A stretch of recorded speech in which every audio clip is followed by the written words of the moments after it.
सब लोग यहाँ अम्बेडकर यूनिवर्सिटी के छात्रों के साथ और उसके अध्यापकों के साथ भी अपनी एकजुटता व्यक्त करते हैं और हम अपील करते हैं मीडिया के जरिए बाकी राजनीतिक दलों से और बाकी समाज से कि वे इसकी गंभीरता को समझें और इनके साथ खड़े हैं छात्रों और अध्यापकों के साथ। प्रोफेसर अपूर्वानंद ने भी कहा कि दिल्ली स्टेट से एक बहुत इम्पोर्टेंट यूनिवर्सिटी वो खोने जा रहा है।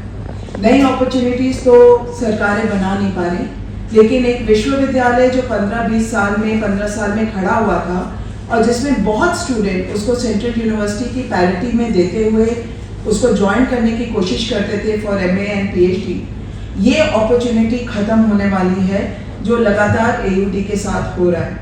मैं अपने स्टूडेंट साथियों का भी शुक्रगुजार करना चाहती हूँ कि वो लगातार वॉइसेस को रेज करें और यही यूनिवर्सिटीज़ को शायद बचाने का तरीका रह गया है कि स्टूडेंट्स इस हमले के खिलाफ और जो यूनिवर्सिटीज़ पे हो रहा है, तो अगर आप देखेंगे तो AUD के साथ कुछ अलग से आइसोलेशन में नहीं हो रहा है।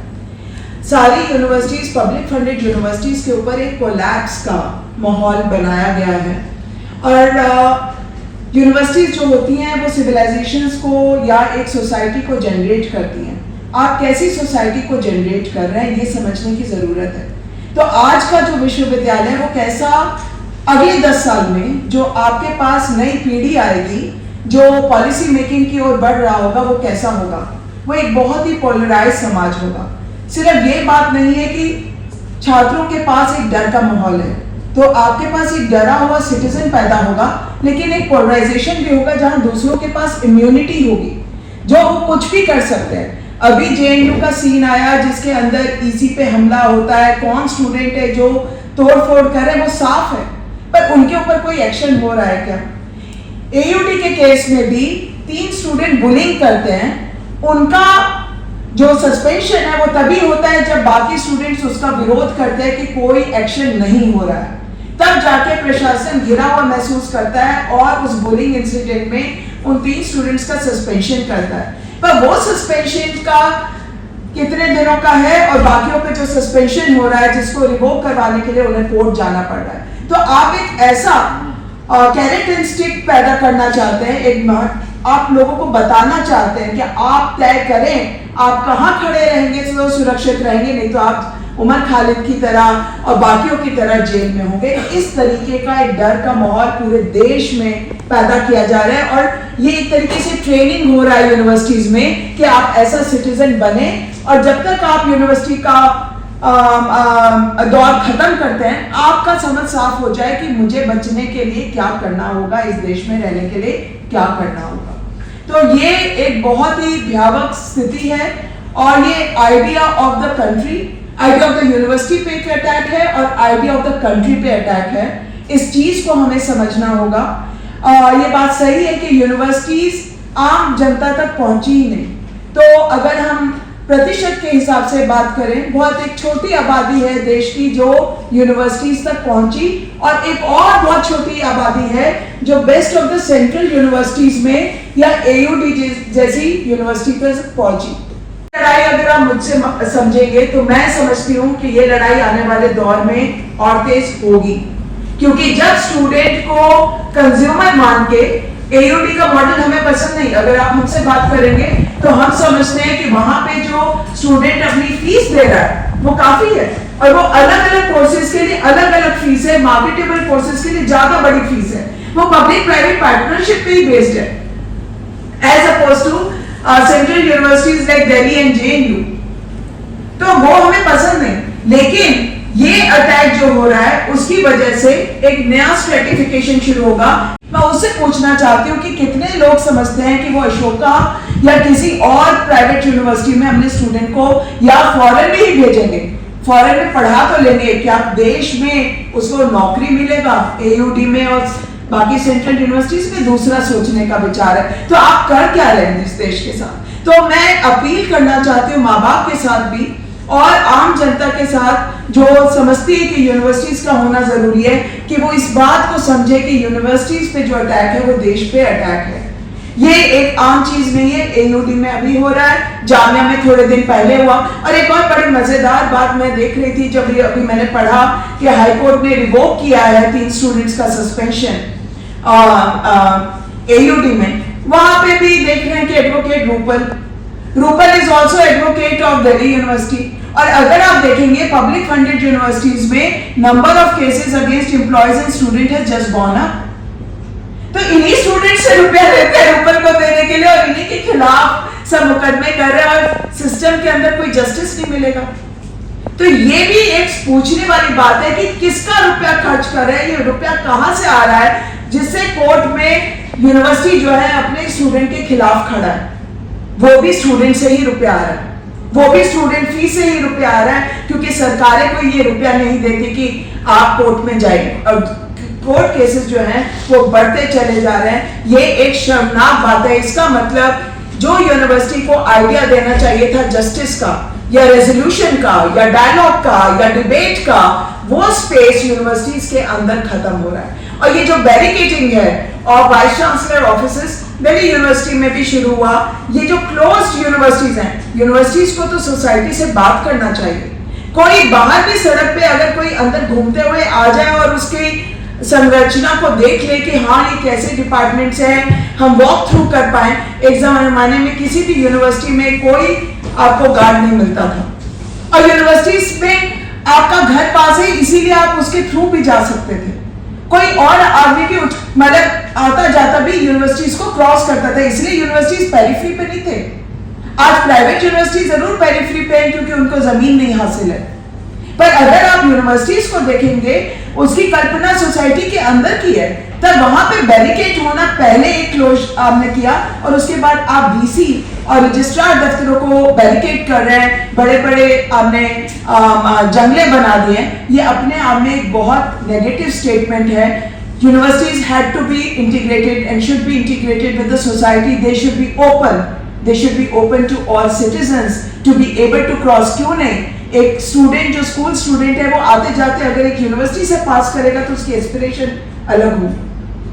तो ये मैं समझती हूँ कि एयूडी पे अटैक जो हो रहा है, और ये बात सही है कि टीचर्स के ऊपर जो अटैक है वो शायद विजिबल नहीं है, पर टीचर बन पा रहा है अगर वो अपने स्टूडेंट के पास खड़ा नहीं हो पा रहा।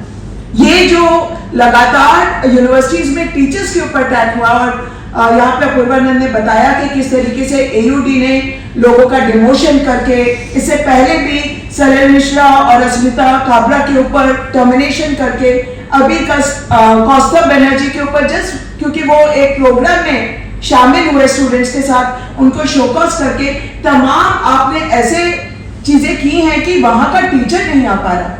जब जामिया के स्टूडेंट्स पे हमला था तो जामिया का टीचर आके सॉलिडेरिटी ओपनली एक्सप्रेस नहीं कर पा रहा। जब एयूडी पे हमला है तो वहां का टीचर आके एक्सप्रेस नहीं कर पा रहा। और मुझे लग रहा है इसका मतलब आप एक बहुत बीमार टीचर पैदा कर रहे हैं जिसके अंदर रीढ़ की हड्डी नहीं है, और इसका मतलब देश के किसी भी सिटीजन के अंदर रीढ़ की हड्डी बचेगी नहीं। तो ये एक बहुत खतरे की बात है, क्योंकि टीचर का काम अगर क्रिटिकल थिंकिंग का है, टीचर का काम आपको एक सिटीजन बनाने का, एक नागरिक बनाने का है, तो वो बगैर सवाल पूछे या सही चीजों पे सॉलिडेरिटी एक्सप्रेस किए बगैर नहीं हो सकता।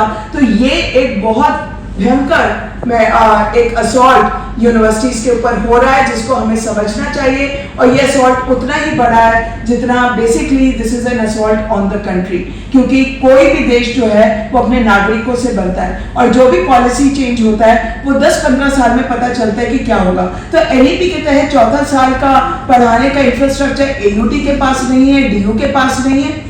जो स्टूडेंट फीस के खिलाफ खड़ा होगा, फी हाइक के खिलाफ खड़ा होगा, जो एक मीनिंगफुल डिग्री के लिए खड़ा होगा, जो सवाल उठाएगा कि सिलेबस कहाँ है, जो सवाल उठाएगा कि हमारे क्लासरूम कहाँ है, उसके ऊपर आज के दिन में लाठी बरस रही है। अदरवाइज एबीवीपी को तो इम्यूनिटी है, वो कोई भी दरवाजा तोड़ सकते हैं, वो कहीं पे भी घुस सकते हैं, वो किसी भी कॉन्फ्रेंस और सेमिनार को रोक सकते हैं। तो एक तरीके से जो इस सरकार का, जो हमारी सेंट्रल गवर्नमेंट है, जो उसका देश को बनाने का वो जो बनाना चाहते हैं, उसी तरीके की आज के दिन में यूनिवर्सिटीज में एक तरीके से स्थितियां पैदा की जा रही हैं ताकि उसी तरीके से देश बने। तो इस सब के खिलाफ हम सबको खड़ा होना पड़ेगा। मैं भी एक टीचर हूँ जिसको शोकॉज नोटिस मिला था कुछ साल पहले. If you want to go, if you want to claim promotion, then the administration will tell you that you've been show cause, so you don't really make the cut. If you want to go abroad to participate in a conference, then you would be told that you've been show cause. तो मज़ेदार बात यह है कि हमारा show cause notice जो है वो दिल्ली हाई कोर्ट ने ये किया है कि please don't take this action. It has been set aside. But the JNU administration continues to use as a stick to beat us up, to harm our interest. So जो मेरे पहले वाले colleagues ने कहा कि जो hate culture जो फैल रहा है, I mean we have been physically attacked several times. JNU was tagged as anti-national, and we continue to face this. Last week I was traveling to Pondicherry, and then we were asked by a security officer कि sir ये JNU में क्या हो रहा है, क्या चलता है. तो ये this discourse is on, this vilifying discourse continues, and it will continue no matter what, as long as this government is in power. This will happen. So all our campuses are under threat, severe threat, and we just heard these extremely serious instances where students had been physically attacked. They are not being allowed to protest. So the protest culture is being termed as something which is anti-national. So talking about and talking against was a problem. Now even talking about certain issues in universities is also being seen as something which is anti-national. So these people are what we call this semantic or epistemic violence. They are basically trying to redefine these terms that stand for certain kind of meanings. So meaning is being subverted, changed. So if you are talking against, one can understand. But then even if you are talking about discrimination on campus, talking about that you've been denied promotion, talking about violence being perpetrated on students, administration is not talking to students. These higher authorities, VCs, deans are not talking to students. If you are talking about these issues, if you are pointing out these problems, then it is also being considered as or seen on par with which is anti-national. So this is what we have come to. Now JNU is not being, JNU, there is a kind of eerie silence because we are being allowed to talk. We are being allowed to seek appointments with the current Vice Chancellor, and she talks to us. To be quite fair to this Vice Chancellor, unlike the previous one, who just refused, not only refused, he actively instigated a section of teachers against us because we wanted to ask him critical questions in academic council meetings on campus. There have been so many students who had been heavily fined, and as a result of the heavy fine amount, they could not continue with their PhD program, so they had to withdraw. So this is the extent of hate that on a day-to-day basis our institutions are facing, and this is not these individuals are not acting on their own. These vice chancellors, these registrars, these deans, they are being basically they are being patronized, not only patronized, but they are being basically sheltered, as foot soldiers, as spin doctors. And these spin doctors are feeling so emboldened that they go on taking decisions on their own. On the face of it, it seems that they are acting on their own, but they are not acting on their own. There is a direct interference from the powers that be in the everyday running of our institutions. I mean, now JNU is, we don't really, we had been on under strike 10 days back along with two colleagues, So we are doing that. We are keeping that protest culture alive. But now, a lot of the force soldiers have also been appointed. They are becoming deans. They are becoming, chairpersons. So you basically kill in institutions not only by direct attacking or intimidating teachers, but also by bringing in their own spin doctors, so that if teachers would want to protest, they are not being allowed to protest, they are not being allowed to say anything against it, because you are simply not going to be heard. So that's the level that there are various kind of strategies that this regime is basically, is basically coming out with to contain dissent or resistance put up by the teachers and students.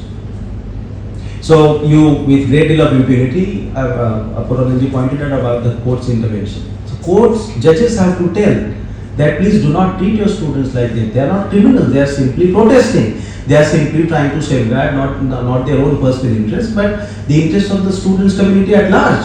These institutions need to survive the onslaught of privatization, and therefore students are asking critical questions. Teachers are asking critical questions to protect, safeguard the interest of the public education. But this is also being seen as attack on this country. So you vilify this institution so much that in public, in society, in public mind, we become vilified. So you have to basically defend people who do not know anything about what happens in these institutions, ask you all kinds of questions, and then you have to defend yourself. They are so, they aggressively confront us. They have no business in confronting us. But the kind of political vilification, the kind of political discourse that these institutions have been, constantly subjected, and then, apart from attacking students, physically intimidating them, fining them with slapping them with huge fines, where would they come from? These students come from small towns and, lower middle class families. If you slap them with 10,000, 20,000 rupees fine, where would they get the money from? And then you are also not allowing them to participate in meetings. I was JNUTA secretary in 2017-18. Our JNUTA was the last that was allowed the representation in academic council meeting. The last Vice Chancellor decided that we should not be allowed to attend meetings, and it stopped. So only a certain section of students, the foot soldiers of the regime, were allowed to participate. Their number has now in JNU substantially increased. So that is how they are now controlling the institutions, various centers and schools. But we have kept our resistance alive, and we will continue to. I assure you that we will not stop protesting, because we have to safeguard the interest of public education. We have to, if public education does not remain in this country, then the country will collapse. Then we will have no more democracy. So you basically target institutions of higher learning by viciously attacking them, by attacking their students who protest and demand accountability on the from these VCs and deans. So you intimidate them by physically attacking them, and then these physical attackers still today have not been found. People who had attacked JNU, large number of students were not students. They were not students. They were goons. The opinion and stand taken up by AUD Faculty Association, and we approached with that stand to the management, and also shared with it and released it among the wider public. Faculty Association categorically demanded the revocation of suspension that is imposed, and that is through which many students are being subjected to punitive action over the last few months, starting from Mantasa to critique the disagreeable opinions shared by Vice Chancellor on 26th of January, to suspension of 3 more students who questioned the bullying culture at AUD, which had pushed a student to the verge of suicide, and subsequently other students who were demanding the revocation of suspension from their friends. So we categorically demand the revocation of suspension and bringing about the scope of dialogue between students, between faculty members and the management to resolve all these issues in an amicable and reasonable way, and in order to bring normalcy on the campus. Because we firmly believe that we are standing for the protection of public university, as our previous colleague was telling you. The public university is catering to the educational aspiration of the working class people, of the lower middle class people, middle class people, because they could not go to some of the new corporate universities, and therefore it is our responsibility to protect the public university, public institutions, and at the same time it is equally our responsibility to ensure that the quality education is imparted. And the quality education means the scope for democracy, the scope for the application of reason and rational thoughts, the exchange of ideas on the making of this country, on the future of this country, the future of communities that live in this country, and their prosperity, progress. So, in order to ensure the quality of education, in order to ensure the future of community, future of the country, we believe that public institutions and the autonomy of pedagogical practices है और I think वो हमारा students का दबाव ही रहा है। पहले होता था कि आवाज़ सीधे दफ्तर तक पहुंच जाती थी, क्योंकि जैसे मैंने कहा था कि पहले यूनिवर्सिटी पूरी खुली होती थी।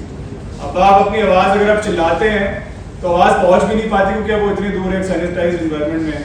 लेकिन अभी जो हमने नया तरीका निकाला यूनिवर्सिटी में क्लास स्ट्राइक देने का, हमारे अध्यापक के ऊपर मजबूरियां हैं, लीगल केसेस हैं, उनके ऊपर CCS रूल लगते हैं, तो उनका स्ट्राइक पे जाना आसान नहीं है। लेकिन छात्रों का पहली बार दिखाना कि हम भी क्लास बॉयकॉट कर सकते हैं, जो बाकी यूनिवर्सिटीज में ये प्रैक्टिस रही है, लेकिन हमारी यूनिवर्सिटी पुरानी नहीं है, 2012 में ही आई थी। वहां पर इस तरीके से 75% से ज्यादा क्लासेस का बॉयकॉट होना बहुत स्ट्रॉन्ग मैसेज गया। मैं बताना चाहता हूँ प्रेस को कि अभी इसी वक्त यूनियन से रजिस्ट्रार और जो एक्टिव वाइस चांसलर है वो भी मीटिंग में है। आज ही उन्होंने उनको बुलाया है, वो इसलिए क्योंकि दबाव कहीं ना कहीं आया है। तो स्टूडेंट्स का प्रेशर ही है जो इनको अपनी जो एक डिमांड रखते हैं। अभी जैसे जो पिछले 3 सस्पेंशन हुए थे उन पर डिमांड रखी गई थी कोर्ट में कि किसी भी प्रोटेस्ट में पार्टिसिपेट नहीं कर सकते। तो जज ने पहली बात कहा कि देखो मैं कंडीशन लगाऊंगा, आप नहीं लगाओगे, और जज ने बस इतना ही कहा है कि इस मैटर में आप प्रोटेस्ट नहीं कर सकते, आप किसी और चीज में प्रोटेस्ट कर सकते हैं। कोर्ट भी कह रहा है कि अपने डेमोक्रेटिक राइट को आप एक्सरसाइज करिए। यूनिवर्सिटी कह रहा है आप बिल्कुल एकदम एक स्टैचू की तरह जिसमें जिंदगी नहीं है, आइए सिर्फ क्लास में बैठिए, लाइब्रेरी में बैठिए और चले जाइए। यही कंडीशन भी रखा गया था। तो मैं यही मानता हूँ कि यूनाइटेड स्ट्रगल जहाँ बॉयकॉट के तरीके हो, भूख हड़ताल के तरीके से हो, दबाव जरूर बनेगा। हमें ये मान के रखना चाहिए कि दबाव जरूर बनता है, भय जरूर आता है उनमें, लेकिन एज ए यूनियन मैं नहीं चाहूंगा कि वो भयभीत हों। छात्रों से भयभीत होने से बेटर होगा कि वो हमसे बातचीत करें। बातचीत करेंगे तो ना हमें भयभीत होने की जरूरत है, ना आपको भयभीत होने की जरूरत है। We are all trying to make this university a better place. If we can come to that middle point, AUD can come back. AUD जिस पतन पे है उससे बाहर निकल सकता है। एक कॉम्पिटिशन होता है, किसी भी बहुत सारे इंस्टीट्यूट हैं या बहुत सारे जो स्टूडेंट हैं, और इनकी बात बिल्कुल सही है कि आपस में जैसे स्टूडेंट काउंसिल है, ऐसे ही आप लोगों की जो शिक्षक लोग हैं उनका भी काउंसिल है। तो उसमें से वो लोग कुछ जो कोई प्रॉब्लम जब भी इमर्ज हो तो वो उसके साथ उनकी सुविधाजनक बात को तय करके वो जो झगड़ा है उसका निपटारा कर दिया जाए। क्या ये संभव है? मैं अपूर्वानंद जी से पूछ रहा हूँ। 19 में हुई थी, तब मैं छात्र संघ में था, जो 2019 वाला यूनियन था। उस समय जब फीस का मूवमेंट चला था दिल्ली में, तो जो दिल्ली में जो यूनियन थे सारे, JNU हो, AUD हो या बाकी जो छात्र के संगठन है, वो एक यही प्रेस क्लब में ही उन्होंने अनाउंस भी किया था कि हम एक कॉमन फ्रंट खोल रहे हैं जो फीस की बढ़ोतरी हो रही है। और ये 2024 के लोकसभा इलेक्शन के पहले भी यूनाइटेड स्टूडेंट्स ऑफ इंडिया करके एक फोरम बना था, जिसकी अभी भी रैलीज होती है।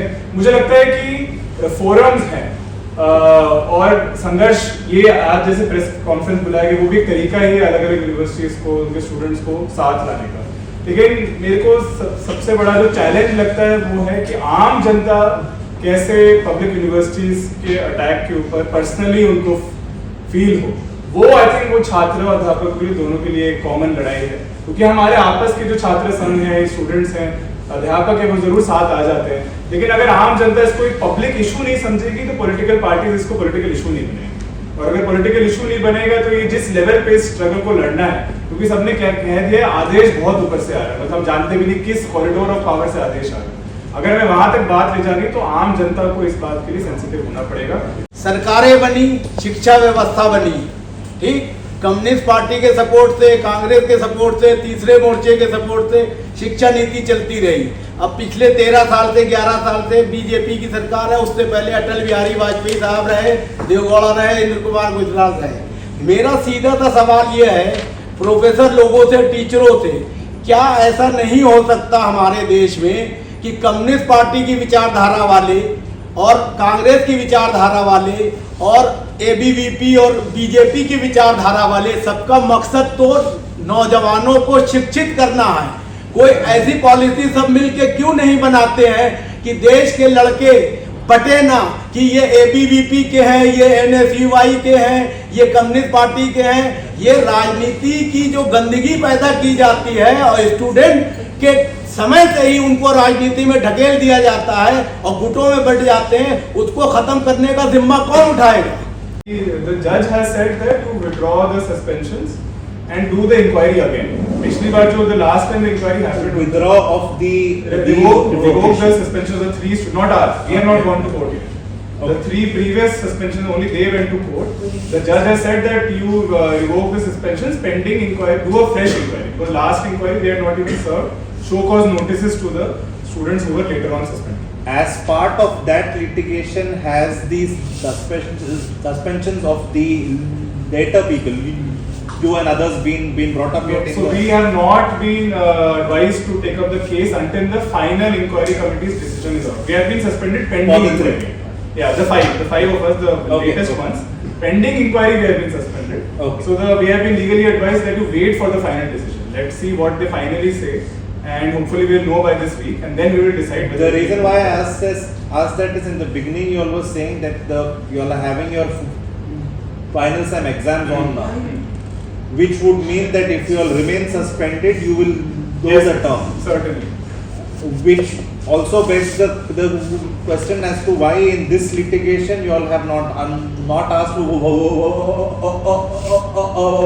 for a stay on that. Yeah, so the issue is simply like I just reiterate, our order says suspended pending inquiry. Okay. We can end with the final answer from Professor Apurvanand because we also have to wrap up. There is a program here. कुछ देर में. ये बाकी जो सवाल के हैं बहुत सामान्य किस्म के हैं और उनका उत्तर किसी एक विश्वविद्यालय के पास नहीं है। ये बात सारे लोगों के सोचने की है कि अभी जो हालात हैं भारत के विश्वविद्यालय में वो पहले के हालात से बिल्कुल अलग है। जब तक हम ये नहीं समझेंगे और हमें ऐसा लगता रहेगा कि ये हर सरकार में होता था और इस सरकार में भी हो रहा है, ये बिल्कुल अलग है। जैसा मैंने कहा जवाहरलाल नेहरू विश्वविद्यालय के बारे में प्रोफेसर शिंदे ने मतलब यह आज से पहले 11 साल के पहले कभी नहीं हुआ कि सरकारों ने विश्वविद्यालयों के खिलाफ आंदोलन चलाया। ये पहली बार हुआ कि भारतीय जनता पार्टी और उसकी सरकार ने जवाहरलाल नेहरू विश्वविद्यालय के खिलाफ अभियान चलाया।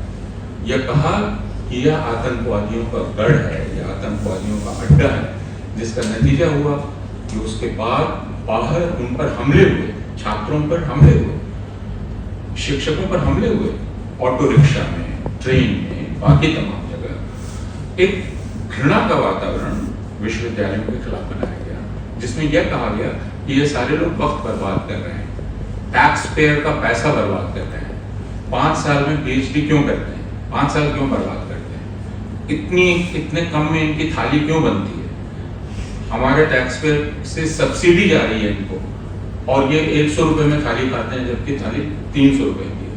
ये पहली बार सरकार की तरफ से एक घृणा का वातावरण विश्वविद्यालयों के खिलाफ बनाया गया। इस अंतर को समझना बहुत ही आवश्यक है। पहले भी जवाहरलाल नेहरू विश्वविद्यालय में भी निलंबन हुए छात्रों के, पहले भी छात्र आंदोलन करते थे, उन पर कार्रवाई होती थी। हम सब लोग अपने छात्र अवस्था में हमने आंदोलन किए हैं और हम विश्वविद्यालय प्रशासन के खिलाफ खड़े रहे और उसके चलते हम पे कार्रवाई भी हुई है, लेकिन हमने कभी भी यह शत्रुतापूर्ण वातावरण नहीं देखा। कभी भी कुलपति और प्रशासन बर्बाद कर देने के मकसद से छात्रों और अध्यापकों के साथ पेश नहीं आते, क्योंकि उनको बिल्कुल बर्बाद कर देंगे, उनके प्रति कोई सहानुभूति नहीं हो, यह कभी नहीं होता। हमने कुलपतियों को उनकी कुर्सी पर बैठने नहीं दिया है। इसके बाद भी कुलपति ने हमसे बात की अपनी छात्र अवस्था में।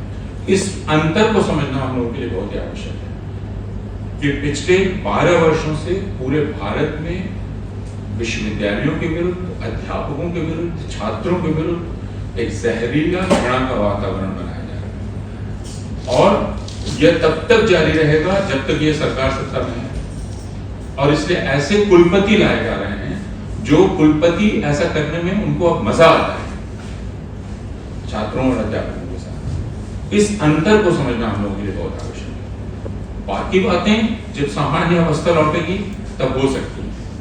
मैं सिर्फ यह एक अध्यापक के तौर पर, एक व्यक्ति जो छात्र रहा है, जो छात्र राजनीति में आया और जिसने अपने छात्र राजनीति में वो कांग्रेस पार्टी की ही सरकार थी, उस सरकार के खिलाफ आंदोलन किया है, उसमें दंड भी झेला है। वहां से लेकर यहाँ तक मैं अंतर देख पा रहा हूँ कि क्या है। छात्र संघ की तरफ से, AUD-SC की तरफ से हम बस मीडिया को, अपने प्रोफेसर्स को, हमारे जो स्पीकर्स हैं उन सभी को यही बताना चाहते हैं कि स्टूडेंट्स जो हैं इस लड़ाई में रुक नहीं रहे हैं।